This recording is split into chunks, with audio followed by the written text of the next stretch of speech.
Agora ele vê a mesma mulher montada numa besta escarlata, repleta com o sangue das testemunhas de Cristo. Repleta com o sangue das testemunhas de Cristo. Repleta com o sangue das testemunhas de Cristo.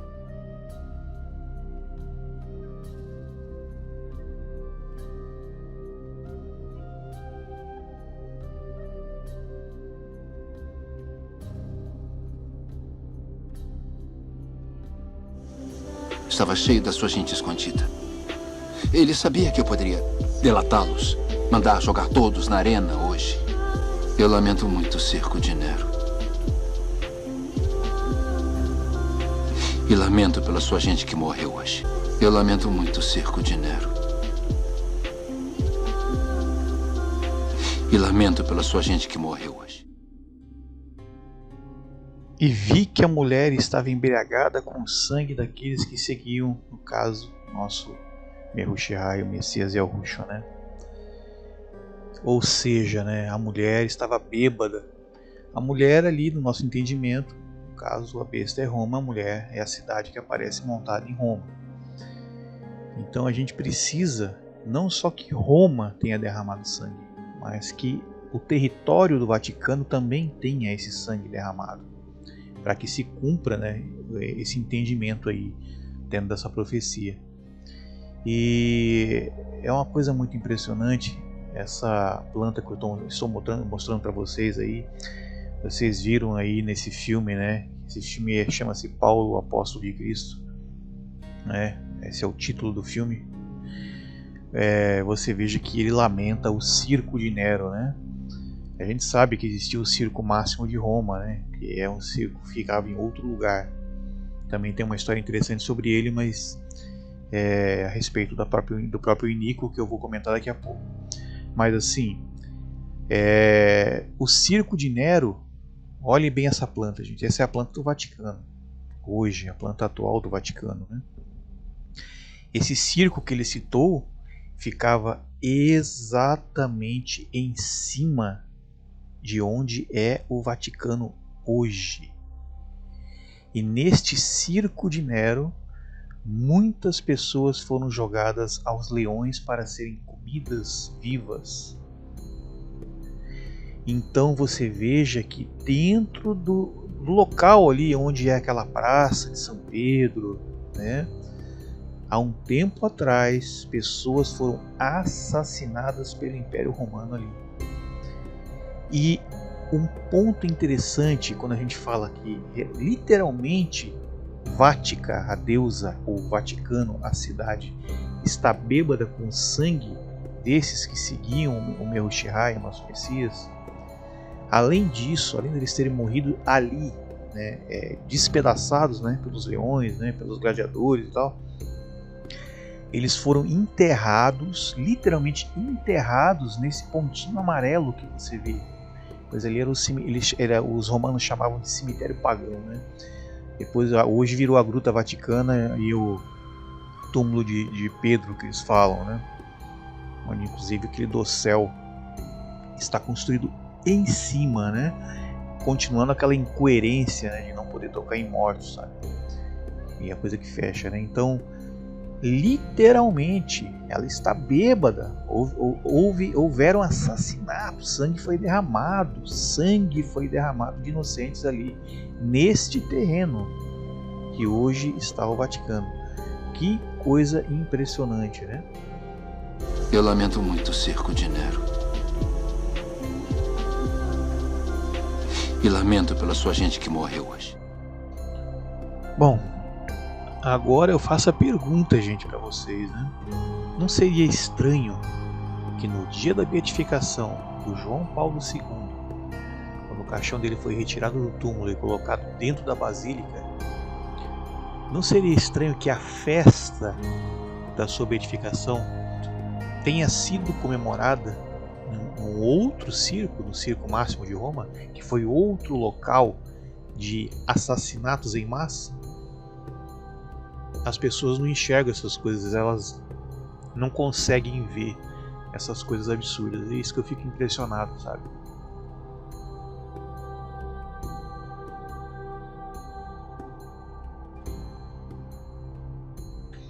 E é muito interessante quando a gente visse, né, por exemplo, vamos falar em termos de cidade agora, né, cidade mesmo. Quando você visse a mulher cidade montada na besta, cidade também, né, ali seria como se fosse um marco inicial, né? E a cidade do Vaticano, né, ela foi fundada com a ajuda do Mussolini na época, né? Quem não conhece o Mussolini depois de uns anos aí foi ser um dos aliados do eixo na Segunda Guerra, né? Ele era aliado da Alemanha e do Japão, né? Então a gente já vê que o lado, né, de onde o negócio veio, mas tudo bem. Então, cabalisticamente, né, no dia 11, né, de fevereiro de 1929, né, 29 também somado 2 mais 9 dá 11 também, tá? Foi fundado a cidade do Estado do Vaticano. E ali, nesse exato momento, né, surgiu uma cidade dentro de Roma, dentro dos limites da divisa, né, da cidade de Roma, apareceu uma outra cidade. E eles adotaram, no caso, então, a monarquia por eleição, né? A monarquia eletiva, não é monarquia hereditária, ela é eletiva, né? Quando morre, você tem a sede vacante, né? Que no caso é o trono vazio, né? O tempo do trono vazio. O Papa, ele é eleito pelo colegiado dos cardeais e tal, né? E você tem um novo Papa ali, né? Por eleição.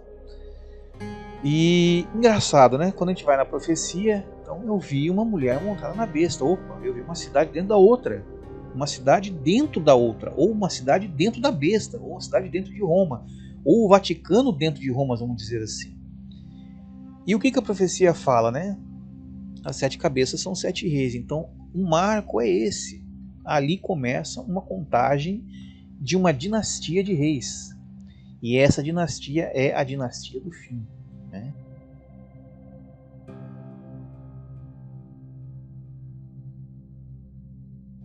Ao termo, por exemplo, questão do 7, né, do número 7, e a questão também das 2 testemunhas sempre fazerem parte, né, das coisas do Criador, nosso Eterno, como uma forma de confirmação, eu quero que vocês prestem atenção no que eu vou falar daqui para frente, porque realmente é assustador, sabe? É um negócio assustador e não tem como você fechar os olhos e achar que isso aí simplesmente aconteceu por acontecer, né? Ainda mais sendo uma coisa que nem mesmo eles entendem, né? A gente está entendendo isso agora, porque a gente está chegando numa fase da Terra agora, que a gente está vendo que o negócio está complicado no mundo, né? Tá vendo que o negócio está caminhando realmente para o fim. Então a gente temos recebido muitos entendimentos em cima disso, né? Vamos lá então, você vê. O Papa Pio XI, né, ele foi o Papa que fez que no caso assinou o Tratado de Latrão, que foi o tratado no qual eles receberam a cidade do Estado do Vaticano como propriedade, né, da Igreja Católica, e criaram, digamos assim, o Vaticano é o menor país do mundo, né, tem 40 hectares, então ele é o menor país do mundo, tá?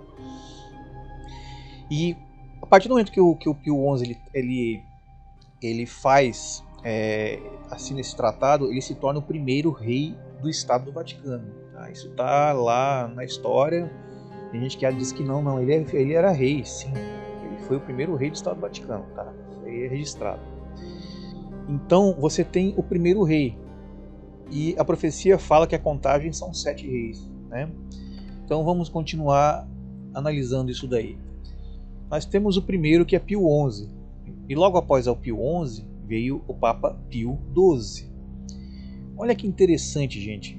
Nós temos 2 papas com o mesmo nome, Pio e Pio, sendo que um é 11 e o outro é 12. É uma sequência, primeiro e segundo, uma ordem, né?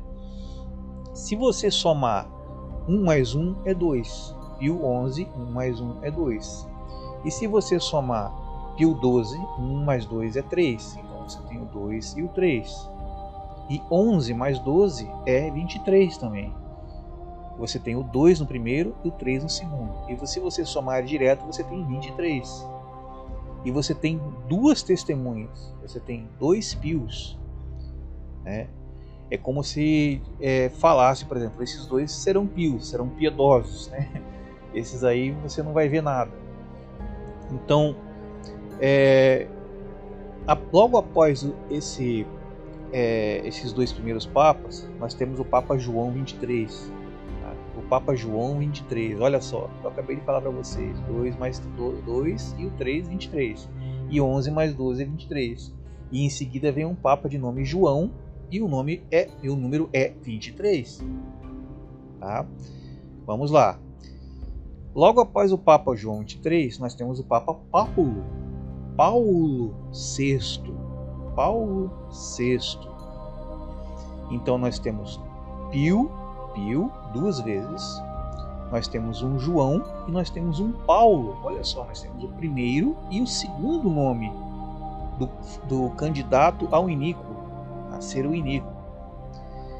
E nos seus números respectivos nós temos uma alusão ao número 23, que a gente sabe muito bem que 2 dividido por 3 é 0,66666. E no Paulo nós temos o número 6, então é 0,66666. É engraçado que quando eu falo Paulo VI, é como se eu falasse, olha, ele é o sexto rei. Que coisa interessante, não? Então nós temos João, Paulo, 23 e sexto.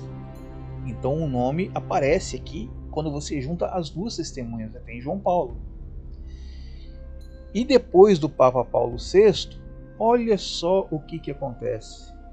Nós temos o Papa João Paulo, só que agora é o primeiro. É o João Paulo I.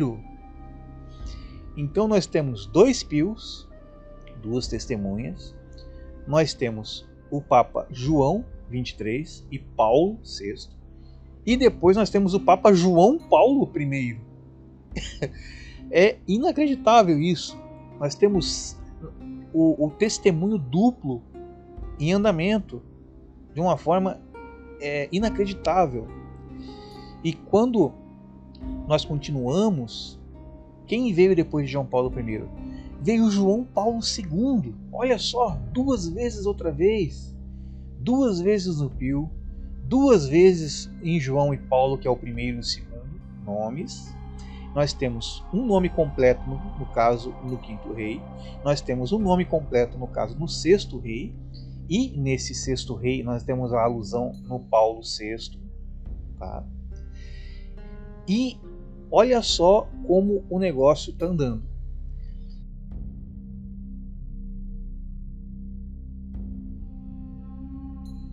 O imperador não aprova seus conterrâneos. Há rebelião no ar. Será esmagada. Eu sou um judeu. Você é como um romano. O que tem em comum com essa ralé que cria problemas? Ralé? Eles são meu povo e eu sou um deles. Tenha juízo, Judá. Este é o mundo romano e se quiser viver nele tem que se tornar parte dele. Este é o mundo romano e se quiser viver nele tem que se tornar parte dele. Você mudou. Eu cresci. Vi o mundo depois que saí de Jerusalém. Vi Roma. Judá não foi por acidente que uma pequena aldeia do Tibre foi escolhida para governar o mundo. Judá não foi por acidente que uma pequena aldeia do Tibre foi escolhida para governar o mundo. Suas legiões. Não foram só nossas legiões. Os outros países têm exércitos, bons exércitos, eu sei, eu os combati. Não. Não, foi o destino que nos escolheu para civilizar o mundo. E assim fazemos. Nossas estradas e nossos navios ligam todos os cantos do mundo. A lei romana, a arquitetura, a literatura são a glória da raça humana. Eu acredito no futuro do meu povo. E de um deles saiu um chifre muito pequeno, o qual cresceu muito para o sul, para o oriente e para a terra formosa, e se engrandeceu até contra o exército do céu. E alguns do exército e das estrelas lançou por terra e os pisou.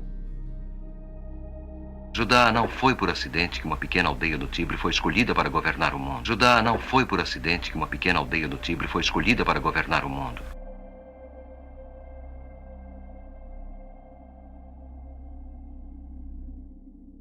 Uma pequena aldeia do Tibre que foi escolhida para governar o mundo. muito interessante, né? A gente examinar agora ali e saber que o rio Tibre é o rio que passa aos pés da grande prostituta, né? Pois a localização dele é logo ao lado da cidade do Vaticano, né?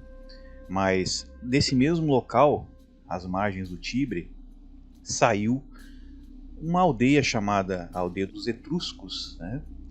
Que deixou toda aquela cultura etrusca, e dali era cultuada essa deusa Vática, né? E essa aldeia ela se tornou grande, ela foi crescendo e conquistando o mundo, até se tornar o maior império do mundo, o maior império hegemônico do mundo, né? Que até hoje está no domínio ideológico das pessoas. E então veja que a profecia ela se cumpriu de forma incrível. E outra coisa incrível em relação a isso, que nós devemos continuar prestando atenção nos testemunhos duplos, nas duas testemunhas, é que uma pequena aldeia do Tibre, há 2.300 anos atrás, hoje novamente isso vai se cumprir, pois a menor cidade do mundo, um chifre pequeno, a menor cidade do mundo, o menor estado, o menor país do mundo, tá? Chamado Cidade do Estado do Vaticano, que é a mulher montada em cima da besta, dali sairá também um novo domínio. A besta se levantará dali e sairá um novo domínio mundial, e ele avançará também de novo para o Oriente, para o Sul e para a Terra Formosa.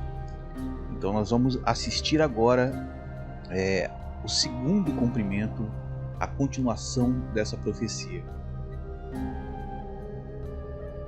E o Eterno faz desse jeito se cumprir duas vezes, como sempre ele faz. Uma pequena aldeia do Tibre, um chifre pequeno, que deu origem ao maior império do mundo, império hegemônico chamado Império Romano, e hoje é o catolicismo romano.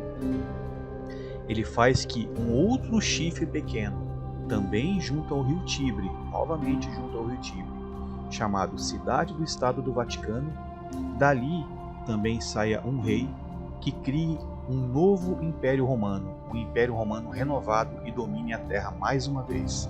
Então as duas testemunhas se cumprirão.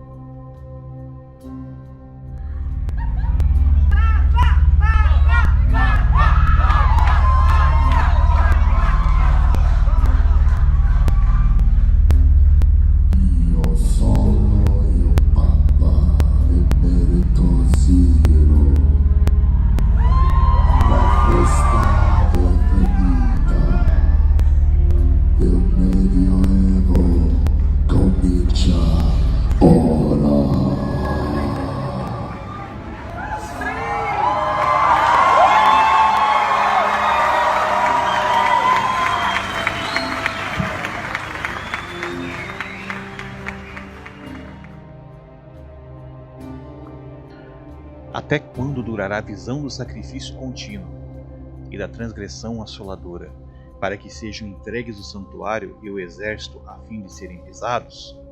E ele me disse: até 2.300 tardes e manhãs, e então o santuário será purificado. Bom, a profecia já nos diz aí o tempo que irá perdurar o chifre pequeno. 2.300 tardes e manhãs, né?